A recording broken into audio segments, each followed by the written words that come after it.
Hi friends, நம்ம Praveen sir லைவில் சொன்னது நம்ம மகாநதி ஃபேன்ஸ் எல்லாருக்குமே கண்டிப்பாக விஜய் காவேரி வீக்காவை வச்சு நான் மறுபடியும் ப்ராஜெக்ட் பண்ணுவேன்னு சொல்லியிருக்காரு. அது வெப்சைட் பண்ணுவேன்னு சொல்லியிருக்காரு.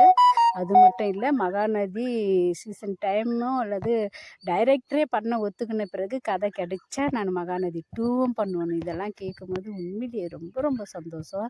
நம்ம பிரவீன் சாருக்கு நம்ம எல்பி மேலேயும் நம்ம சுவாமி மேலேயும் எந்த அளவுக்கு ஒரு நல்ல அபிப்பிராயம் இருந்தால் அவங்கள வச்சு மறுபடியும் நான் ஒரு ப்ராஜெக்ட் பண்ணுவேன்னு சொல்லியிருக்காருன்னா, ஒரு டைரக்டராக அவரு எவ்வளோ சந்தோஷப்பட்டிருப்பார். அவங்களால அவர் மட்டுமா சந்தோஷப்பட்டார். நம்ம ஒவ்வொரு இடத்துலையும் நம்ம விஜய் காவேரி நம்மளை அந்த அளவுக்கு என்ஜாய் பண்ணி வச்சுருக்காங்க. அவங்களோட அன்புலேயும் சரி, காதல்லையும் சரி, சண்டையிலையும் சரி நம்ம சந்தோஷப்பட்டு இன்றைக்கி இவ்வளோ உள்ளங்களில் வீக்கா ஃபேன்ஸ் நம்ம சொல்லிட்டு இவ்வளோ சந்தோஷப்படுறோன்னு சொன்னால் அது எவ்வளோ பெரிய விஷயம். அப்படி தான் நம்ம டைரக்டர் சாரும் கதை கிடைச்சா நான் கண்டிப்பாக அவங்கள வச்சு இன்னொரு ப்ராஜெக்ட் பண்ண தயாராக இருக்கிறேன்னு சொல்லிட்டு அவ்வளோ புன்னகையோட அவ்வளோ சந்தோஷத்தோடும் சொல்கிறாரு. அதுவும் சுவாமியும் லக்ஷ்மி பிரியாவையும் நான் மிஸ் பண்ண மாட்டேன்னு அவர் வாயிலேருந்து வரும்போது உண்மையிலேயே இது பெரிய விஷயம்.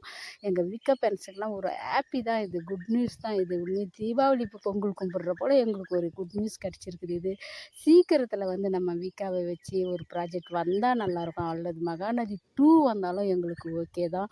இப்போ விஜய் டிவியில் ஒரு டைம் கிடைக்கணும், அதாவது அவருக்கு கதை கிடைக்கணும். அவருக்கு கதை கிடைச்சா கண்டிப்பாக அவர் டைரக்ட் பண்ண ரெடியாக இருக்கிறாரு. இதை கேட்ட எங்களுக்கெல்லாம் ரொம்ப ரொம்ப சந்தோஷம். இந்த சந்தோஷத்தோட சீக்கிரம் சீக்கிரம் எங்கள் வீக்கா வரணும், ஒன்று சேர்ந்து நடிக்கணும்னு நாங்கள் ஆசைப்படுறோம். அடுத்து சந்திப்போம். Bye by.